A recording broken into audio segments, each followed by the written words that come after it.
कहानी की शुरुआत होती है रशिया की एक जेल से, जहां हम फ्रैंक एबिगनेल जूनियर नाम के एक आदमी को देखते हैं। फ्रैंक एक बेहद शातिर ठग है जिसने बहुत बड़े बड़े कांड किए हैं। इस वक्त कार्ल नाम का एक FBI एजेंट उसे यहाँ से अमेरिका वापस ले जाने आया था। कार्ल फ्रैंक से बातचीत कर ही रहा था कि तभी फ्रैंक की तबीयत अचानक से बहुत खराब होने लगी। शुरुआत में तो कार्ल को ये सब फ्रैंक की एक चाल लगी, मगर फिर उसे लगा कि इतनी एक्टिंग तो कोई नहीं कर सकता। वो उसे जल्द से जल्द हॉस्पिटल पहुंचाने लगा, मगर फ्रैंक मौका देखकर वहां से भी भागने लगा। लेकिन पुलिस ने उसे धर दबोचा, जिसके बाद उसे अपनी कहानी शुरुआत से याद आती है। फ्रैंक एक बहुत ही खुशहाल परिवार में पैदा हुआ था। उसके माँ बाप एक दूसरे से बहुत प्यार करते थे। एक दिन फ्रैंक के पिता उसे सूट दिलवाने के लिए एक दुकान पर ले गए, लेकिन वहाँ मौजूद औरत ने कहा कि अभी तो दुकान बंद है। इस पर फ्रैंक के पिता ने झट से एक नेकलेस निकाला और कहा कि ये कहीं आपका तो नहीं। उसकी इस हरकत से वो औरत इम्प्रेस हो गई और उसने कहा कि कोई बात नहीं, आप सूट खरीद लीजिए। फ्रैंक के पिता इस तरह की चालाकियां करने में माहिर थे।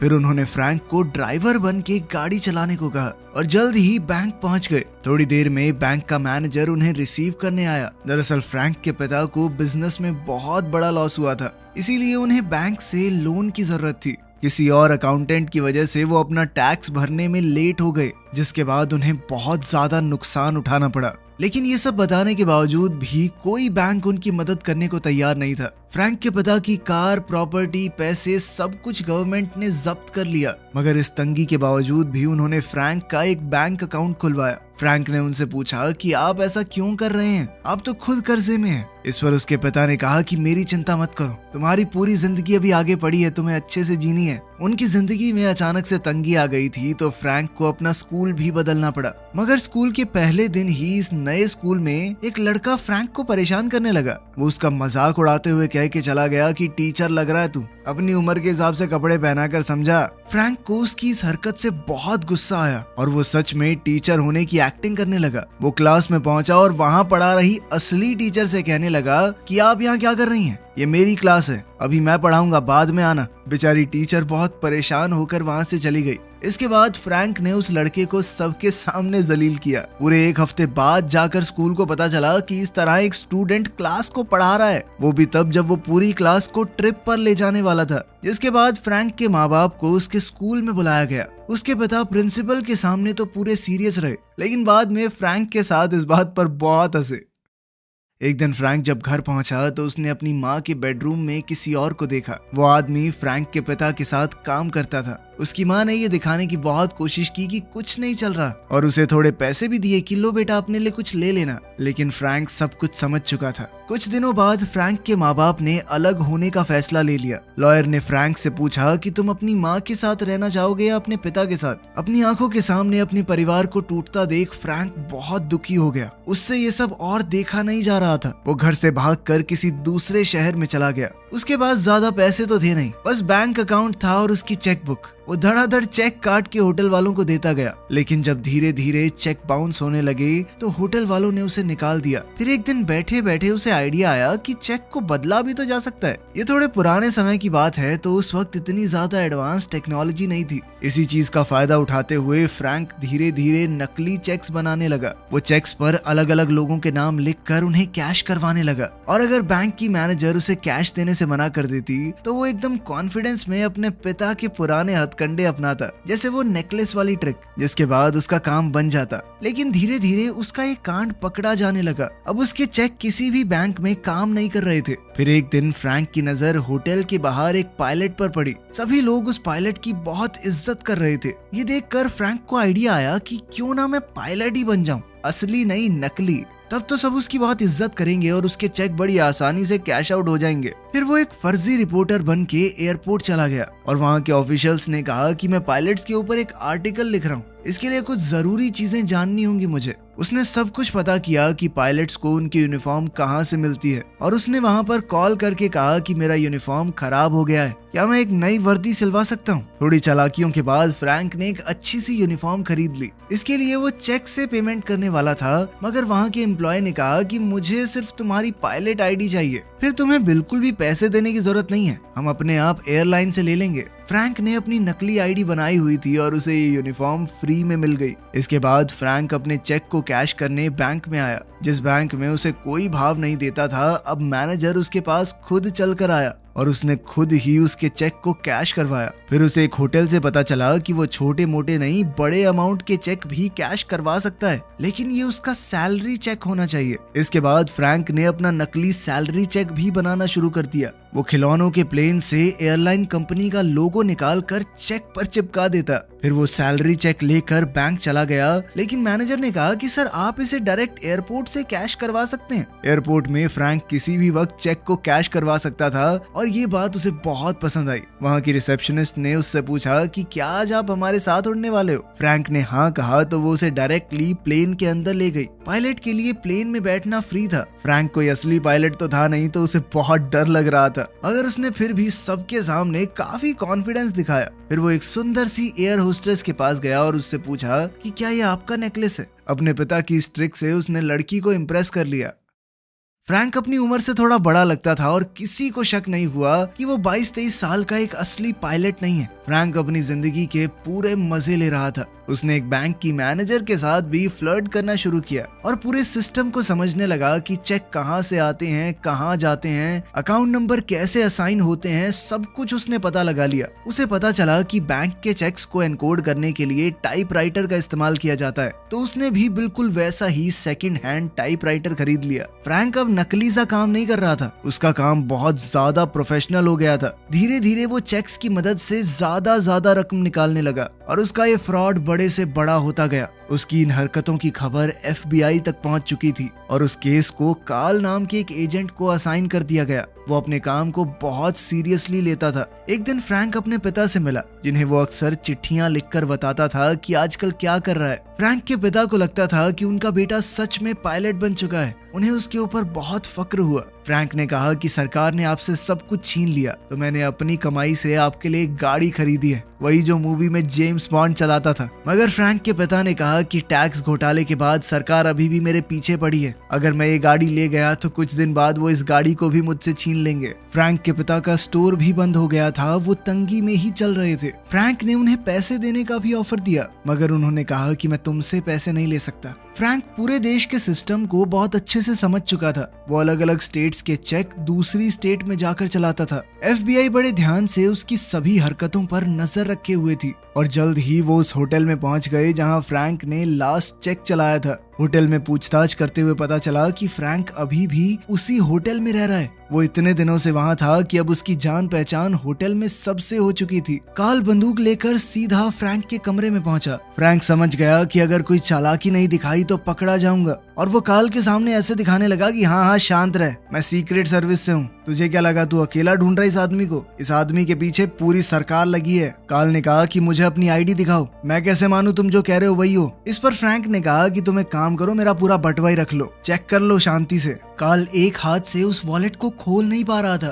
तभी फ्रैंक ने उससे कहा कि देखो हमारे आदमियों ने उस ठग को पकड़ भी लिया है, हम तुमसे पहले यहाँ पहुँच गए थे। नीचे फ्रैंक का ही एक पड़ोसी एक अंधे आदमी को गाड़ी में बैठने में मदद कर रहा था। दूर से देखने पर कार्ल को लगा कि सच में ठग को पकड़ लिया गया है। इससे कार्ल भी फ्रैंक के ऊपर भरोसा करने लगा। फ्रैंक ने अपना नकली चेक बनाने का सारा सामान उठा लिया और कार्ल से कहा कि पुलिस थोड़ी देर में आती होगी, तब तक मैं ये सबूत नीचे रख के आता हूँ। अब तो कार्ल उस पर पूरा भरोसा करने लगा था। उसने कहा कि ये लो अपना वॉलेट भी ले जाओ, लेकिन फ्रैंक ने जानबूझकर कहा कि नहीं, इसे तुम ही रखो, और सारे जरूरी सामान को लेकर वो वहाँ से भाग गया। कुछ देर बाद जब कार्ल ने आखिरकार वॉलेट खोल कर देखा तो उसमें कुछ भी नहीं था। वो शातिर ठग उसकी आंखों के सामने भाग चुका था। ये जानकर कार्ल को बहुत बेइज्जती महसूस हुई। उसके बॉस ने भी उसे खूब झाड़ लगाई। कार्ल इतने गुस्से में था कि उसने अपने बॉस को ही खरी खोटी सुना दी।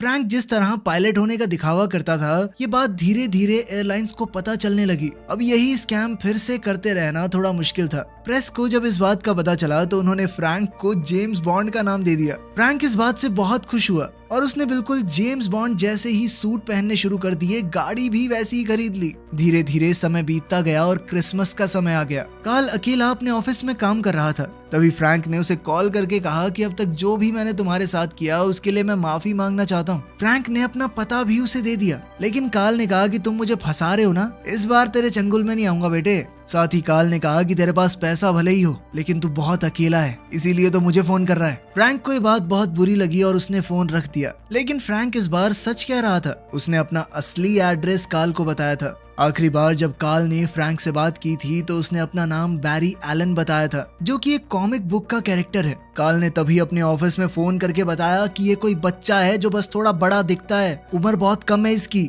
इसी वजह से हम उसे ढूंढ नहीं पा रहे। इस पर कार्ल ने कहा कि ऐसे बच्चों की लिस्ट निकालो जो घर से भाग गए हो, किसी ने तो रिपोर्ट लिखवाई होगी। और इसी तरह वो काफी छानबीन के बाद आखिरकार फ्रैंक के घर पहुंच ही गया, जहां फ्रैंक की माँ उसे मिली। जब फ्रैंक की माँ को फोटो दिखाई गई तो उन्होंने कंफर्म किया कि हाँ, यही मेरा बेटा है। कार्ल ने फ्रैंक की माँ से कहा कि एक नंबर का ठग है, जैसे ही कुछ पता चले तो पुलिस को बताना, ठीक है। इस पर फ्रैंक की माँ ने कहा, अरे वो बच्चा है, उसने खाने पीने के लिए थोड़े बहुत पैसे ले लिए होंगे। उसने अपना बटुआ उठाते हुए कहा कि मैं भर देती हूँ, कितने पैसे देने हैं। इस पर कार्ल ने कहा 1.4 मिलियन डॉलर्स, यानी लगभग 12 करोड़ रुपए। ये सुनते ही तो फ्रैंक की माँ बहुत चक्की रह गई। खैर, उधर फ्रैंक दूसरे शहर में जाकर एक बहुत अच्छी जिंदगी जी रहा था। उसे हॉस्पिटल में कुछ काम था तो वो वहाँ चला गया। वहाँ एक नर्स जिसका नाम ब्रेंडा था वो रो रही थी। उसे किसी डॉक्टर ने काम के लिए डांट दिया था। फ्रैंक ने उसे सहारा देते हुए कहा कि चिंता मत करो, तुम कमाल हो, वो डॉक्टर पागल है साला। इसी दौरान फ्रैंक के दिमाग में एक आइडिया आया।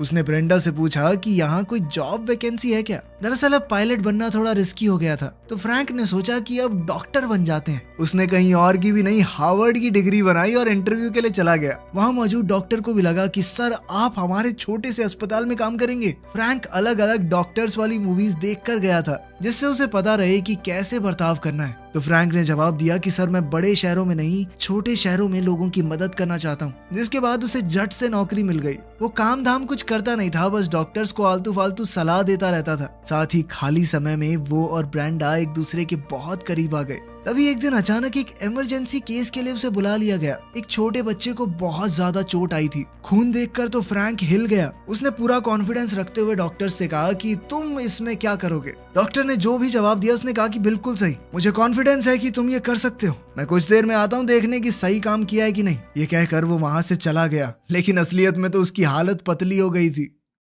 दूसरी तरफ कार्ल फ्रैंक के पिता से मिलने गया और उसने फ्रैंक के पिता को उसके सारे कारनामे बता दिए। इस पर फ्रैंक के पिता ने कहा कि मैं नहीं जानता वो कहाँ है, और अगर पता भी होता तो भी तुम्हें नहीं बताता। कार्ल को समझ आ गया कि बाप बेटा बहुत करीब हैं, जरूर इसे चिट्ठियां तो भेजता ही होगा। उसने वहां पड़ी हुई चिट्ठियों में से हिसाब लगा लिया कि आखिर फ्रैंक कहाँ रहता होगा। अब वो पुलिस को लेकर जल्द ही वहां जाने वाला था। उधर फ्रैंक और ब्रेंडा अब एक दूसरे को चाहने लगे थे। एक दिन ब्रेंडा अचानक से रोने लगी। उसने फ्रैंक को बताया कि मेरा एक बार अबॉर्शन हो चुका है, जिसके बाद मेरे पिता ने मुझे घर से निकाल दिया था। इस पर फ्रैंक ने कुछ सोचते हुए कहा कि देखो, अगर मैं तुम्हारे पिता से शादी की बात करूं तो क्या वो तुम्हें अपना लेंगे। ब्रेंडा को ये बात बहुत अच्छी लगी। फिर फ्रैंक ब्रेंडा के पिता से मिलने चला गया। ब्रेंडा के पिता एक लॉयर थे, तो फ्रैंक ने भी कह दिया कि मैं भी पहले लॉयर ही था, उसके बाद ही डॉक्टर बना। वो वकालत के ऊपर भी फिल्में देख के आया था, तो उसने अपनी बातों से सबको इम्प्रेस कर दिया। ब्रेंडा के पिता ने पूछा कि देखो, सच सच बताना, आखिर तुम्हारे जैसे आदमी ने मेरी बेटी में क्या देखा।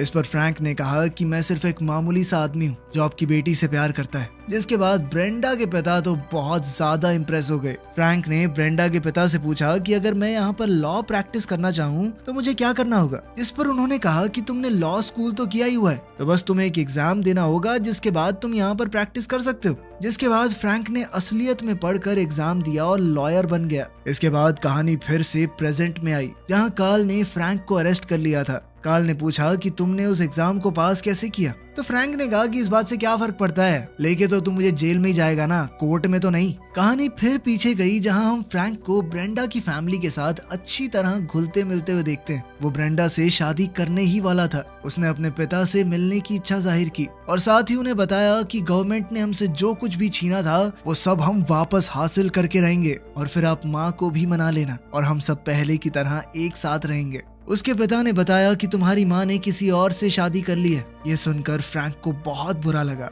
उसके पिता ने ये भी कहा कि मुझे तुम्हारे कारनामों के बारे में पता चल चुका है। ये सुनते ही फ्रैंक को बहुत बड़ा धक्का लगा और वो वहाँ से चला गया। रात को फ्रैंक ने कार्ल को कॉल करके बताया कि मैं शादी करने वाला हूँ, हमारे बीच में जो कुछ भी हुआ मैं भूल जाना चाहता हूँ अब। फ्रैंक चाहता था कि उसके ऊपर जितने भी चार्जेस लगे हैं सारे ड्रॉप कर दिए जाएं, जिस पर कार्ल ने कहा कि मैं तुम्हें कभी भी नहीं छोड़ूंगा, जब तक मेरी नौकरी है तब तक तेरा पीछा करता रहूंगा, ये सब करने के बाद तुम बच नहीं सकते। इसके बाद कार्ल ने एक आइडिया लगाया। उसे पता था कि शादी के बाद फ्रैंक अपना नाम चेंज नहीं कर सकता। डॉक्टर बनने पर उसका जो नाम था उस नाम को कार्ल ने हर जगह सर्च करने का ऑर्डर दिया। उसने हिसाब लगाया कि कहीं ना कहीं शादी का इनविटेशन भी तो छपा होगा, तो उसने इन सब चीजों पर भी निगरानी रखनी शुरू की।